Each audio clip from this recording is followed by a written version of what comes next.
Pembacaan hari ini diambil dari Injil Matius pasal yang kedua ayat 13 hingga 23. Setelah orang-orang Majus itu berangkat, nampaklah malaikat Tuhan kepada Yusuf dalam mimpi dan berkata, "Bangunlah, ambillah anak itu serta ibunya, larilah ke Mesir dan tinggallah di sana sampai aku berfirman kepadamu, karena Herodes akan mencari anak itu untuk membunuh dia." Maka Yusuf pun bangunlah, diambilnya anak itu serta ibunya malam itu juga, lalu menyingkir ke Mesir dan tinggal di sana hingga Herodes mati. Hal itu terjadi supaya genaplah yang difirmankan Tuhan oleh Nabi, "Dari Mesir kupanggil anakku." Ketika Herodes tahu bahwa ia telah diperdayakan oleh orang-orang Majus itu, ia sangat marah. Lalu ia menyuruh membunuh semua anak di Betlehem dan sekitarnya, yaitu anak-anak yang berumur 2 tahun ke bawah, sesuai dengan waktu yang dapat diketahuinya dari orang-orang Majus itu. Dengan demikian genaplah firman yang disampaikan oleh Nabi Yeremia. Terdengarlah suara di Rama, tangis dan ratap yang amat sedih. Rahel menangisi anak-anaknya dan ia tidak mau dihibur sebab mereka tidak ada lagi.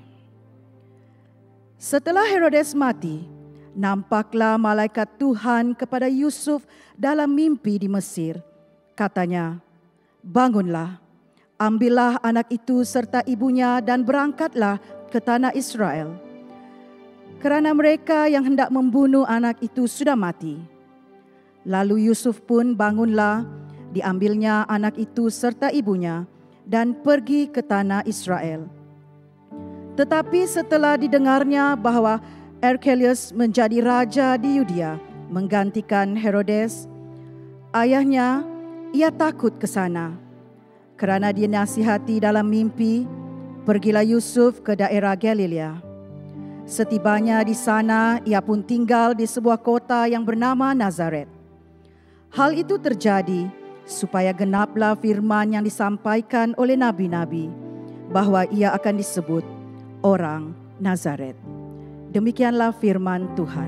Syukur kepada Allah. Jemaat Tuhan. Bapa di surga, kami bersyukur ya Tuhan atas kebaikan-Mu dalam hidup kami. Kami rindu untuk duduk diam di bawah kaki-Mu mendengarkan firman-Mu. Berbicaralah bagi setiap kami ya Tuhan. Bapa, pada pagi ini kami datang, setiap kami masing-masing datang dengan keluhan masing-masing, beban masing-masing. Namun kami percaya lewat firman-Mu kami dikuatkan, kami dapat bertumbuh bersama. Pada saat ini Tuhan, kami mohon Roh Kudus-Mu yang menjamah hati setiap kami. Terima kasih Tuhan. Bicaralah pada setiap kami. Nama Tuhan ditinggikan, nama Tuhan dimuliakan di tengah-tengah kami pada pagi ini. Di dalam nama Yesus Kristus kami berdoa dan mengucap syukur. Semua umat Tuhan yang percaya katakan bersama, amin. Mari kita berikan kemuliaan bagi Tuhan kita Yesus Kristus. Haleluya.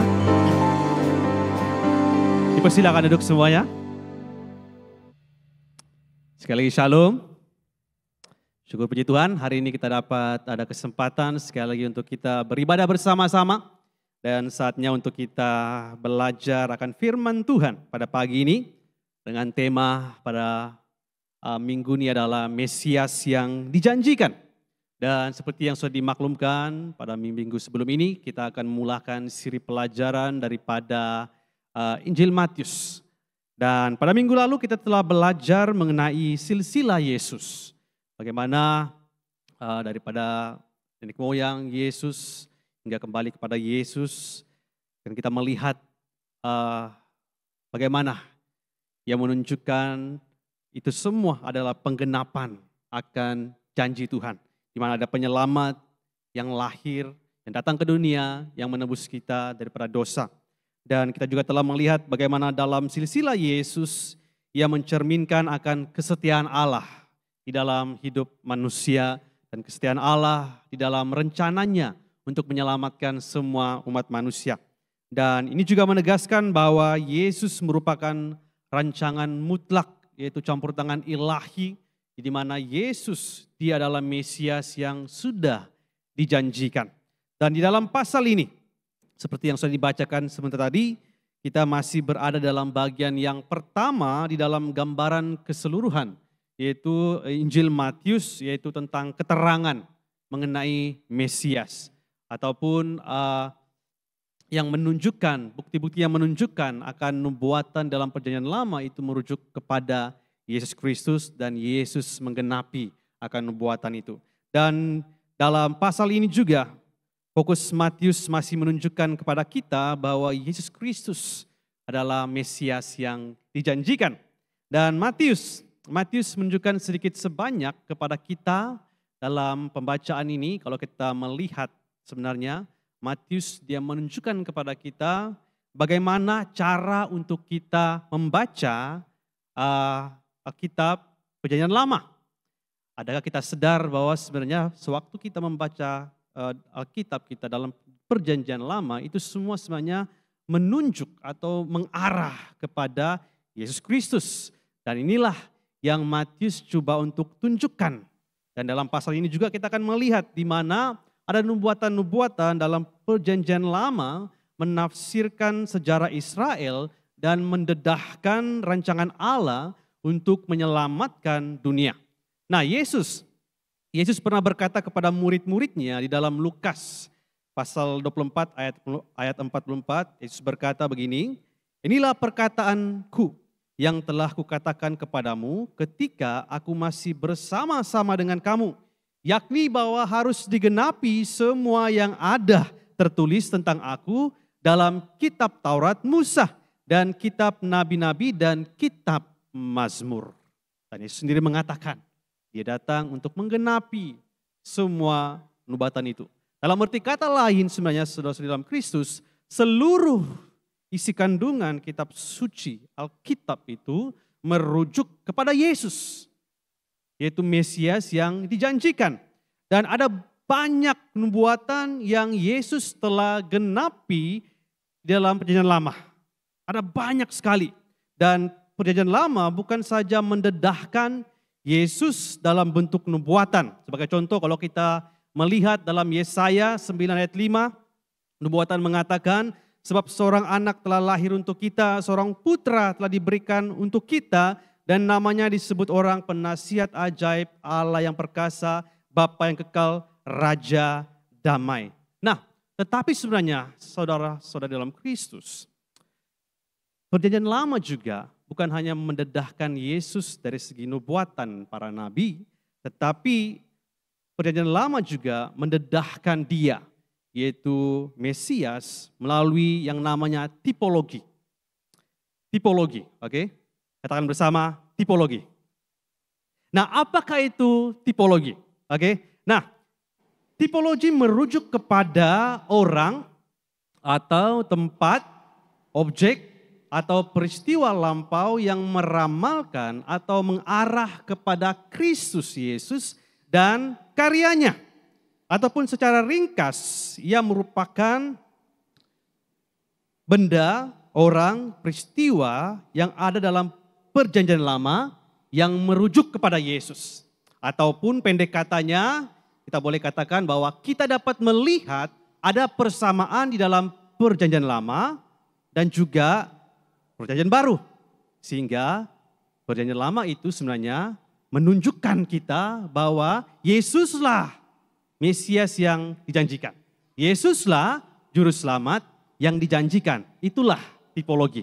Sebagai contoh yang pertama, kalau kita perhatikan di dalam firman Tuhan, domba Paskah yang menyelamatkan orang Yahudi daripada hukuman Allah di Mesir. Itu melambangkan Kristus sebenarnya dalam Perjanjian Lama. Sama seperti orang Yahudi, mereka mengeluarkan ragi semasa hari Paskah untuk menandakan penghapusan dosa. Nah, kalau kita melihat di dalam Perjanjian Baru, Paulus dia mengibaratkan Kristus dengan domba Paskah yang dikorbankan untuk menyelamatkan kita daripada hukuman. Dan oleh demikian seharusnya kita menanggalkan dosa daripada kehidupan kita. Kalau kita perhatikan dalam 1 Korintus 5 ayat 7, Paulus katakan begini, buanglah ragi yang lama itu supaya kamu menjadi adonan yang baru. Sebab kamu memang tidak beragi. Sebab anak domba Paskah kita juga telah disembeli, yaitu Kristus. Nah, seperti itulah tipologi. Yang kedua, contoh yang kedua kita boleh gunakan adalah Nabi Yunus. Semua tahu kan cerita tentang Yunus. Nah, Yunus juga adalah satu gambaran atau merujuk kepada Kristus, kepada Yesus, kepada Mesias. Dan semua kita tahu cerita tentang Yunus, di mana dia ditelan oleh ikan yang besar. Dan Yunus, dia berada di dalam perut ikan yang besar selama 3 hari. Dan kemudian Yunus dimuntahkan semula ke daratan. Dan ini sebenarnya mencerminkan juga 3 hari Yesus Kristus berada di bumi sebelum kebangkitannya. Nah, kalau kita melihat dalam Matius 12 ayat 38 hingga 41, pada waktu itu orang-orang mereka meminta tanda daripada Yesus yang menunjukkan bahwa dia adalah Mesias. Dan Yesus menjawab begini dalam Matius 12 ayat 38 hingga 41. Dia katakan, angkatan yang jahat dan tidak setia ini menuntut suatu tanda. Tetapi kepada mereka tidak akan diberikan tanda selain tanda Nabi Yunus. Nah, seperti itulah tipologi. Dalam Perjanjian Lama ada orang, ada peristiwa, ada tempat yang sebenarnya merujuk kepada karya penyelamatan yang menunjuk kepada Yesus Kristus sebagai juru selamat. Namun kita akan mempelajari itu lebih lanjut di dalam Matius 12 dalam minggu-minggu akan datang. Nah, saudara-saudari dalam Kristus, kita akan mempelajari bersama pada minggu ini. Dan kita hanya fokus kepada apa yang dituliskan seperti yang dibacakan sebentar tadi, 10 ayat ini. Dan kita akan mempertimbangkan bersama apakah tipologi Kristus dan apakah kepentingannya serta penerapannya kepada kehidupan kita hari ini. Yang pertama adalah menyingkir ke Mesir untuk melarikan diri daripada Herodes. Kita katakan bersama, melarikan diri ke Mesir.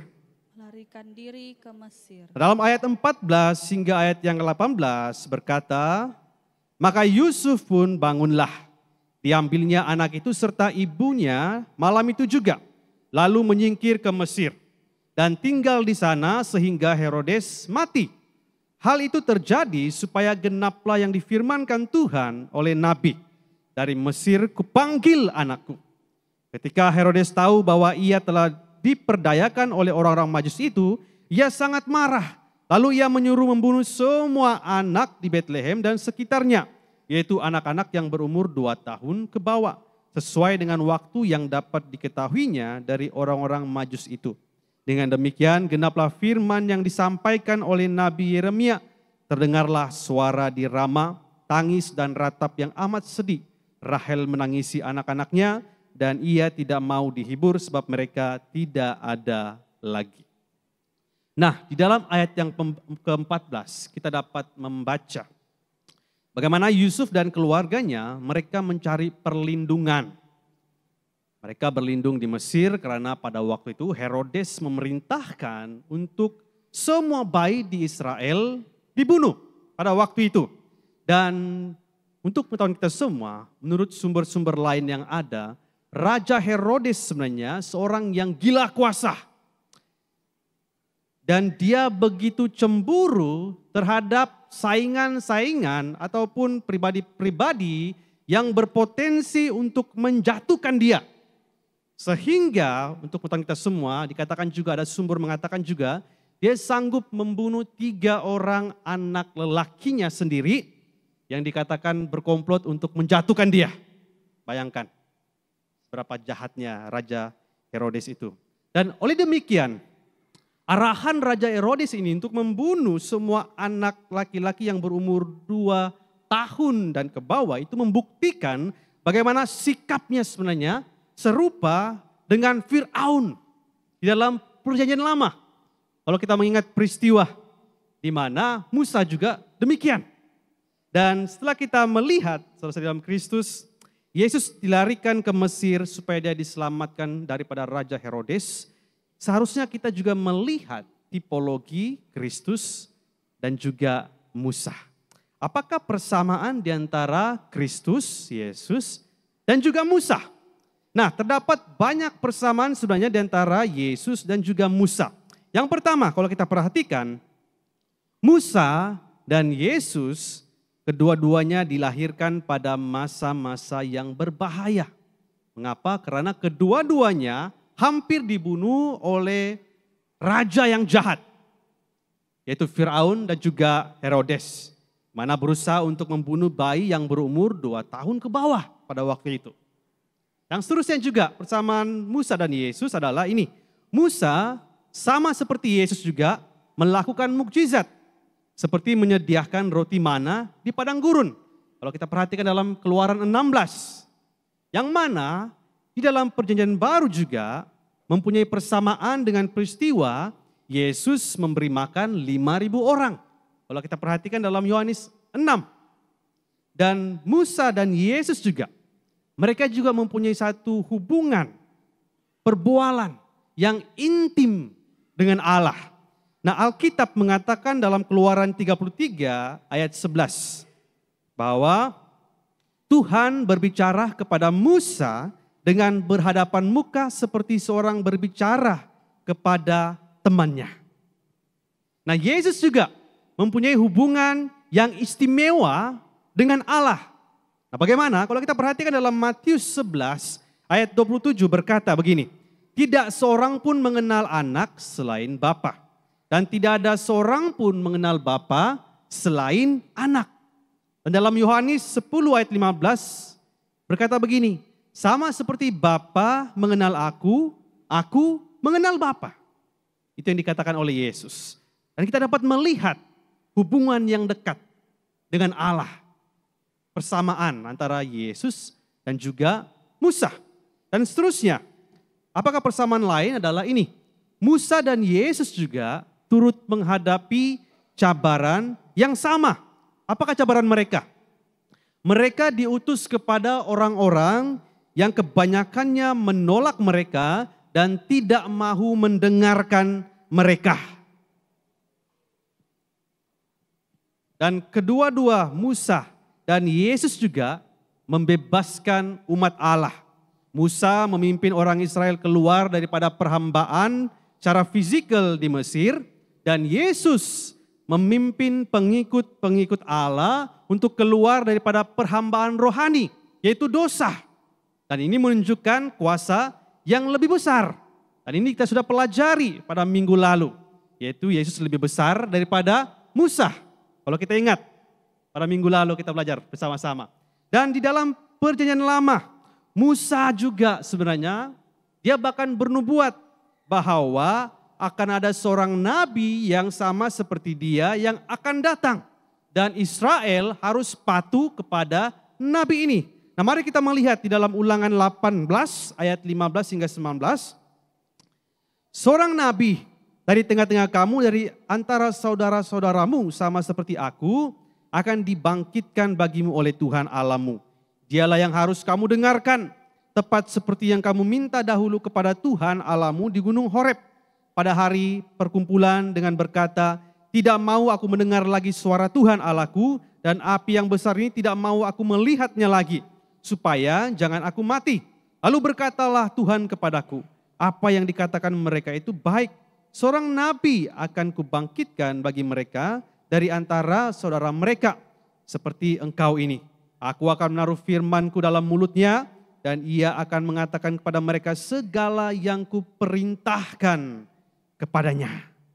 Nah, saudara, daripada nubuatan Musa ini, itulah sebabnya kalau kita perhatikan dalam firman Tuhan, selepas menyaksikan mukjizat Yesus memberi makan 5.000 orang, kalau kita membaca petikan itu, orang ramai pada waktu itu, mereka mengaitkan nubuatan Musa dalam Ulangan 18 ini dengan Yesus. Dan kalau kita perhatikan dalam Yohanes 6 ayat 14, mereka berkata begini, "Dia ini adalah benar-benar nabi yang akan datang ke dunia." Mereka melihat nubuatan itu. Dan selanjutnya kalau kita perhatikan dalam ayat yang ke-15. Dikatakan hal itu terjadi supaya genaplah yang difirmankan Tuhan oleh Nabi, dari Mesir kupanggil anakku. Nah saudara-saudara dalam Kristus, sebenarnya kalau kita melihat dalam ayat yang ke-15, Matius 2 ini, Matius dia memetik daripada Hosea pasal 11 ayat yang pertama. Dan persamaannya di sini adalah ada persamaan di antara Kristus dan juga Israel. Secara ringkas, Allah membebaskan bangsa Israel daripada Fir'aun dan perhambaan di Mesir. Dan sekarang setelah kematian Raja Herodes, Allah memerintahkan Yusuf untuk membawa keluarganya untuk keluar dari Mesir dan kembali semula ke Israel. Dan semua persamaan dan nubuatan yang telah digenapi ini menunjukkan kepada kita satu hal, yaitu bahwa Yesus adalah sesungguhnya Mesias yang dijanjikan. Yesus adalah juru selamat yang sudah dijanjikan, sudah dinubuatkan lebih lama di dalam perjanjian lama. Dan kehidupan awal Yesus juga menunjukkan kepada kita bahwa ada pimpinan kuasa ilahi di sana. Ada pimpinan kuasa Tuhan. Sehingga rencana Tuhan itu tidak dapat digagalkan. Dalam sebuah mimpi Allah telah mengarahkan Yusuf untuk berkawin dengan tunangnya yaitu Maria yang sedang mengandung daripada Roh Kudus.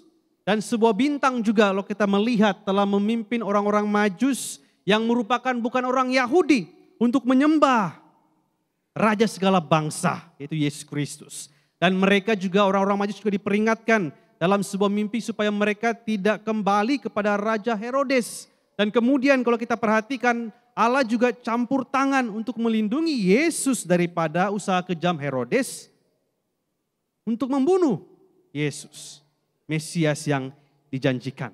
Dan Allah sendiri sudah telah memimpin Yusuf untuk melarikan diri ke Mesir bersama keluarganya. Nah, apakah yang boleh kita pelajari? Apa yang boleh kita pelajari daripada hal ini? Saudara-saudara dalam Kristus, kita dapat melihat bahwa Allah, Dia adalah Allah yang berdaulat. Tidak ada perkara yang mengejutkan Allah karena Dia berkuasa di atas segala hal. Segala sesuatu sudah menjadi rencananya Tuhan untuk penyelamatan umat manusia.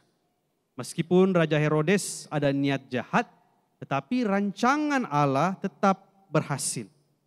Dan peristiwa tragis mengenai pembunuhan bayi di Bethlehem itu tidak akan pernah menggagalkan janji mutlak pemulihan Allah melalui Yesus Kristus. Dan kita boleh yakin bahwa walaupun terdapat banyak Firaun dan Herodes modern pada hari ini yang coba untuk menjatuhkan orang-orang percaya, tetapi ingatlah apapun yang coba untuk menjatuhkan kita, apapun yang coba untuk menggagalkan rencana Allah, ingatlah Tuhan berkuasa atas segala sesuatu.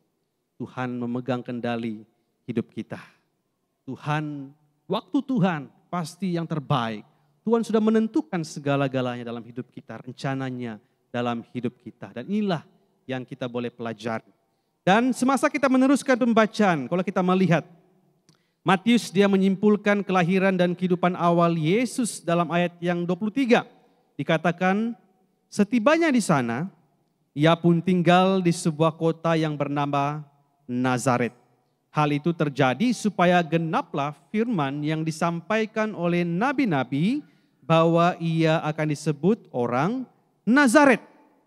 So itu kita masuk ke dalam poin yang kedua, yaitu kembali ke Nazaret. Katakan bersama, kembali ke Nazaret. Kembali ke Nazaret. Nah, sebelum kita beralih ke Nazaret, kita melihat ada satu lagi persamaan sebenarnya di antara Musa dan juga Yesus. Dalam Keluaran 4 ayat 19, Musa setelah dia melarikan diri dari Mesir, dia boleh kembali semula ke Mesir. Karena pada waktu itu orang-orang yang ingin mencabut nyawanya sudah mati. Dan di sini kita dapat melihat kembali Yesus dan keluarganya, mereka diberitahukan untuk kembali ke Israel karena orang-orang yang ingin mencabut nyawanya telah mati. Pada waktu itu, kita dapat melihat persamaan itu dalam kisah ini. Nah, walau bagaimanapun sebenarnya saudara-saudari dalam Kristus, kenyataan ini juga menunjukkan kepada kita bahwa tanah Israel pada waktu itu telah menjadi sama seperti Mesir pada zaman Musa. Dalam arti kata lain, tanah Israel pada waktu itu sudah menjadi tempat yang berbahaya dan tidak saleh lagi. Dan benar, dalam ayat yang ke-22, kalau kita perhatikan anak Herodes yaitu Arkilaus. Kalau kita melihat sebenarnya boleh dikatakan Arkilaus ini adalah sama seperti bapaknya. Pepatah hari ini mengatakan bapak bore, anak rintik. Arkilaus sebenarnya seperti itu juga. Mengapa? Karena Arkilaus dia memiliki kelemahan yang sama seperti bapaknya dan bahkan lebih parah. Dia tidak mempunyai kebolehan dalam pentadbiran sehingga pada akhirnya dia banyak musuh. Ada sumber-sumber mengatakan begitu. Dan lebih teruk lagi Arkilaus sebenarnya. Dan kembali kepada Yesus, kepada Yusuf dan Maria. Setelah diberikan amaran dalam sebuah mimpi, Yesus dan keluarganya pergi dan tinggal di kota yang bernama Nazaret. Dan ini juga sebenarnya kalau kita perhatikan menggenapi apa yang dikatakan oleh para nabi tentang Mesias. Bahwa Mesias yang dijanjikan dia akan disebut orang Nazaret. Kalau kita perhatikan ayat 23 berkata, hal itu terjadi supaya genaplah firman yang disampaikan oleh nabi-nabi bahwa ia akan disebut orang Nazaret. Nah, saudara-saudara dalam Kristus, ada banyak pendapat yang bahwa terdapat banyak persamaan dan nubuatan lain yang telah digenapi sebenarnya oleh Yesus yang tidak disebutkan dalam sini sebenarnya. Ada banyak lagi. Namun dalam 10 ayat ini, dalam ayat ke-13 hingga 23 ini, pasal yang kedua, kita sudah jelas melihat ada banyak nubuatan-nubuatan. Ada begitu ramai orang-orang ataupun tipologi-tipologi yang menunjukkan, mengarahkan kepada Yesus. Ataupun gambaran yang menunjukkan bahwa Yesus adalah Mesias yang dijanjikan. Dan selepas kita membaca silsilah dan kehidupan awal Yesus, kita dapat diyakinkan bahwa gambaran ataupun tipologi dalam perjanjian lama itu, nubuatan-nubuatan itu sebenarnya adalah menunjukkan kepada Yesus.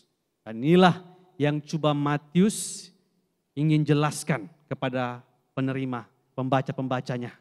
Dan segala keterangan mengenai Yesus sebagai Mesias sudah dinyatakan.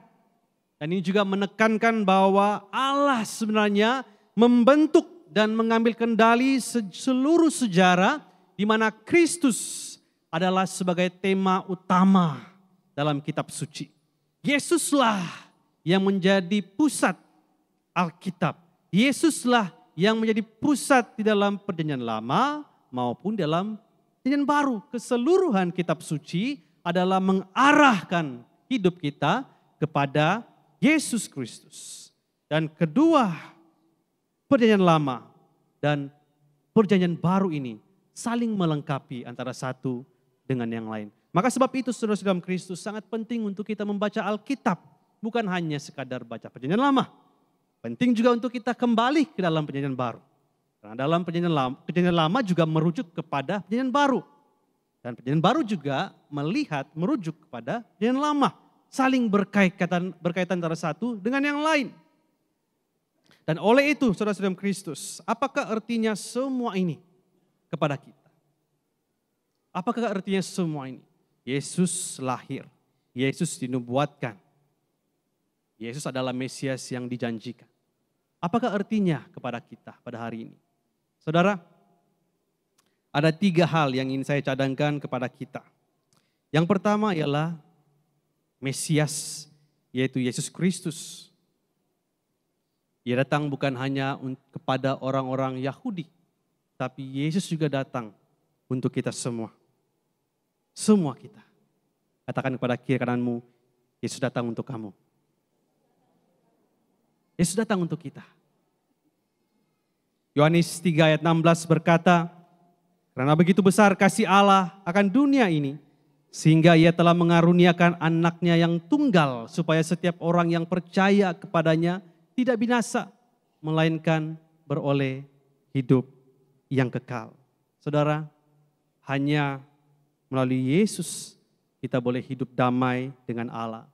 Kehidupan yang benar, yang diberkati untuk menjadi berkat. Apakah Anda semua sudah menerima Yesus Kristus sebagai Tuhan dan Juru Selamat dalam hidup Anda? Apakah Anda masih meragukan bahwa Yesus adalah Mesias? Apakah masih ada keraguan dalam hidup Anda bahwa Yesus itu bukanlah Juru Selamat yang dijanjikan? Yang dibagi tahu oleh Bishop dalam khotbahnya, orang-orang Israel, mereka masih menanti-nantikan Mesias yang dijanjikan. Padahal firman itu sudah menunjukkan dengan jelas bahwa Yesuslah Mesias yang dijanjikan. Apakah kita juga masih ragu kepada Yesus pada hari ini? Apakah Anda masih ragu tentang Yesus? Apakah iman kita masih goyah? Apakah iman kita masih meragukan Yesus? Yang kedua adalah ini, sebelum saya mengakhiri, pendek saja hari ini. Allah tetap berkuasa walaupun dalam keadaan yang paling sukar sekalipun dalam hidup kita. Yusuf mengalami kesukaran yang besar, di mana dia harus menyelamatkan Yesus, membawa lari mereka daripada ancaman bunuh Raja Herodes. Dan pada hari ini juga kita belajar, yaitu Allah tetap berkuasa walau dalam keadaan yang paling sukar sekalipun. Apakah masalah Anda pada hari ini? Apapun cabaran yang kita alami pada hari ini, ingatlah Yesus tetap berkuasa. Allah tetap berkuasa. Dia memegang kendali seluruh kehidupan kita. Bayangkan sajalah kalau Anda berada pada zaman Yusuf dan Maria pada waktu itu. Bayangkan satu-satunya anak lelaki kita yang berumur 2 tahun dibunuh di hadapan kita. Apakah perasaan kita? Ada sumber mengatakan, saya baca, ada sebanyak 14.000 anak-anak. Anggarannya. Ada banyak, bayangkan semua bayi di seluruh kota dibunuh. Bayangkan ratapan semua ibu bapak yang anak-anaknya mati pada waktu itu. Tapi berbalik kita pada hari ini. Saudara-saudara dalam Kristus. Kalau kita pikir kembali, apakah Tuhan tidak melihat keluhan orang-orang pada waktu itu? Kita harus pikirkan kembali. Rencana Tuhan, rancangan Tuhan tidak akan pernah digagalkan. Tuhan memegang kendali seluruh hidup kita. Tuhan tetap mengasihi kita. Dorongan saya kepada kita semua, tetaplah untuk memilih setia, mengasihi, dan mengikut Allah. Karena Dia berkuasa dalam seluruh hidup kita. Apapun pergumulan Anda pada hari ini, dalam kedukaan, dalam masalah keluarga, masalah pribadi, percayalah, Tuhan tidak pernah meninggalkan kita. Yang meninggalkan kita adalah kita sendiri. Yang meninggalkan Tuhan adalah kita sendiri semuanya. Apakah kita mau memegang tangan Tuhan?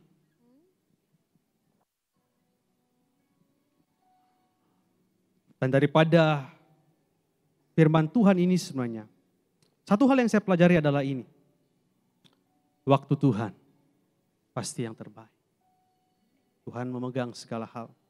Bersandarlah pada Allah. Percayalah Dia dalam segala hal. Dia berkuasa dalam hidup kita.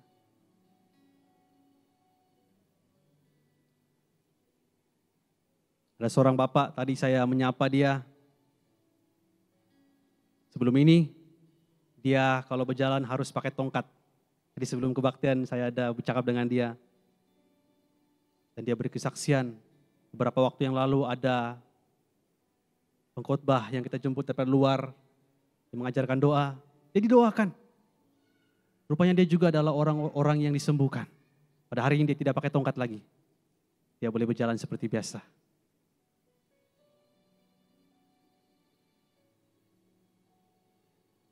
Tuhan tidak pernah meninggalkan kita. Tuhan adalah Tuhan yang sama dahulu, sekarang, dan selama-lamanya. Kita yang mengabaikan Tuhan terkadang. Kita yang melupakan Tuhan.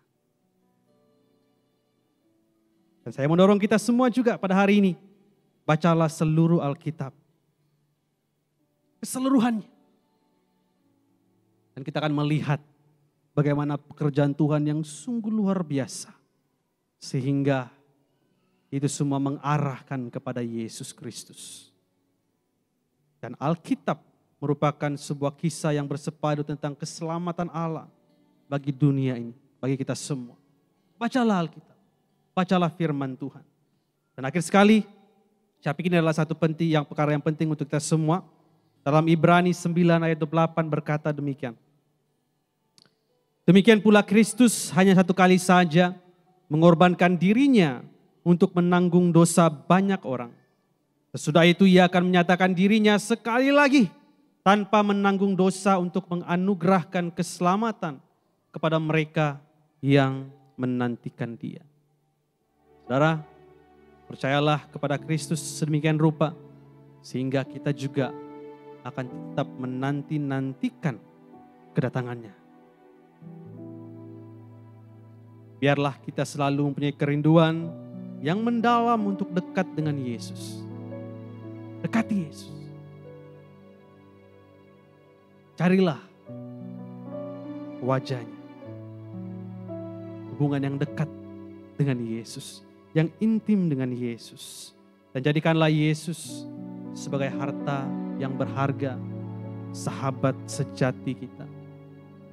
Raja yang berkuasa dalam hidup kita, bahkan dalam keluarga kita. Amin semua.